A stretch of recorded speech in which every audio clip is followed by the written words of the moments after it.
యెహోవా మాట శ్రద్ధగా వినిన ఎడల భూమి మీదనున్న సమస్త జనముల కంటే నిన్ను హెచ్చించును. చప్పలు కొడతారా ఒకసారి? ఎంత బాగుందన్నమాట. అంటే ఒక వ్యక్తి దేవుని మాటను శ్రద్ధగా వింటే భూమి మీదనున్న బిల్ గేట్ కంటే, భూమి మీదనున్న ప్రధానమంత్రి కంటే, భూమి మీదనున్న ఐశ్వర్యరాయి కంటే, సమస్త జనముల కంటే, చంద్రమండలానికి వెళ్ళి ఇట్లు కట్టాలనుకున్న వానికంటే, సూర్యునికి దగ్గర వెళ్ళి పరీక్ష చేద్దాం అనుకున్న వానికంటే, నేను చెప్పేది అర్థమవుతుంది కదా, భూమి మీదనున్న సమస్త జనముల కంటే నిన్ను హెచ్చించును. దేవుని మాట నమ్మిన వారు చప్పలు కొట్టండి. ఈ మాట సత్యం, ఈ మాట నిజం, ఈ మాట సత్యం, ఈ మాట నిజం, ఈ మాట నేను నమ్ముతున్నా. ఏమండి? ఈ మాట నేను నమ్ముతున్నా. వినండి, ఒక వ్యక్తి దేవుని మాట శ్రద్ధగా వింటే ఏం జరుగుతుంది? సముద్ర తీరాన కూర్చున్న వారితో పౌలు గారు మాట్లాడుతూ ఉండగా లూది అనేటువంటి ఒక స్త్రీ ఉదారంగు పొడి అంటే కొంతమంది ఏమంటారంటే నీలిమందు అని అమ్ముకోవడానికి వచ్చింది.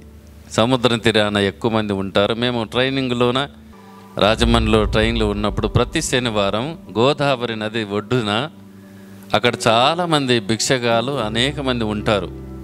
ప్రతి శనివారం మేము వెళ్ళి వాళ్ళకి కొన్ని రొట్టెలు ఇచ్చి బండులు ఇచ్చి దేవుని సువార్తను ప్రకటించేవారు ఆ ఒడ్డున.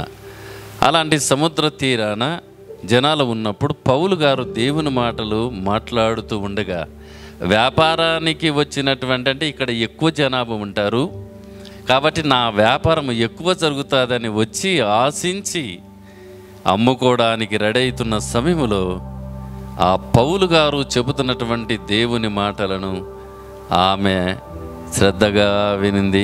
దేవుని మాటను లక్ష్యముంచింది. దేవుడు ఆమె హృదయాన్ని తెరిచాను. హల్లెలూయా చెప్తారా?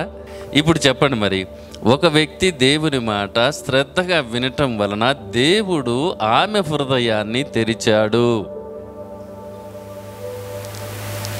ఈరోజు మీరు కూడా దేవుని మాటను శ్రద్ధగా విన్నట్లయితే మీ హృదయాలను కూడా దేవుడు తెరుస్తాడు. హల్లెలూయా చెప్పండి. హల్లెలూయా. ఒక వ్యక్తి దేవుని మాట శ్రద్ధగా వినగలిగితే ఖచ్చితంగా 99% కాదు 100% ఖచ్చితంగా దేవుడు వారి హృదయాలను తాకుతాడు. ప్రతి హృదయాలను తప్పక కదిలిస్తాడు. ప్రతి హృదయాల్లోనికి ఆయన ఖచ్చితంగా వస్తాడు. నిన్ను ఊకునియాడుగా ఆయన వచ్చినాడంటే నిన్ను ఊకునియాడు. గుండ్రాయిలాగా కూర్చోరప్పుడు మీరు ఎట్లా కూర్చుంటారు? చేతులు కదులుతాయి, బాడీ కదులుతాయి, కాళ్ళు కదులుతాయి. ఊకున్నాడు ఇంకా దేవుని నామాన్ని స్తుతిస్తూ, దేవుని నామాన్ని ఆరాధిస్తూ, దేవుని నామాన్ని మహిమపరచు. ఊక కూర్చోలేము, ఇలా మనం సైలెంట్గా ఉండలేము. మన నోరు ఊకుండదు, మన చేతులు ఊకుండదు, మన బాడీ ఊకుండదు.